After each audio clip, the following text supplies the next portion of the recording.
কি হলো মালিক? খ্যাচ উঠেছে নাকি? অমন করছো কেন? আরে স্নান করার কথা ভাবলে পা থেকে মাথা অবধি কেমন কাঁপুনি দিয়ে উঠছে। মালিক, তুমি আগে মাথায় জল ঢালো। না মানে আগে মাথায় কেন? না মানে তোমাকে দেখে মনে হচ্ছে তোমার সেইটা মাথায় উঠে ডিগবাজি খাচ্ছে। আগে মাথায় জল ঢেলে সেটাকে শান্ত করে যথাস্থানে নিয়ে আসো। মালিক, ভয় পেও না। প্রথমে এক মুখ ঝপাস করে ঢালো, তারপর দেখবে আর ঠান্ডাই লাগছে না। আরে না না, দেখে মনে হচ্ছে সরাসরি হিমালয় থেকে নেমে এসেছিস। গায়ে ঢাললে নিউমোনিয়া হয়ে মরবো। নিউমোনিয়া অবধি অপেক্ষা করতে হবে না, তার আগেই বলো ওরি ওরি বল।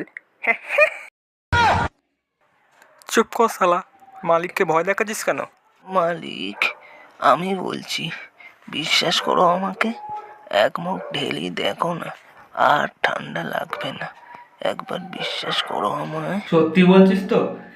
এক মুখ ঢাললে আর ঠান্ডা লাগবে না তো? আরে মালিক, ঢালো তো, কিচ্ছু হবে না। আমি গামলার জল, আমি গ্যারেন্টি। ঢালি তাহলে।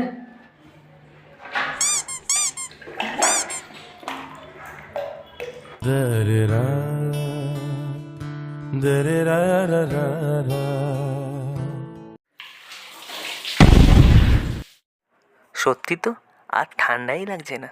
अच्छा। শরীরটা কেমন যেন হালকা হালকা লাগছে।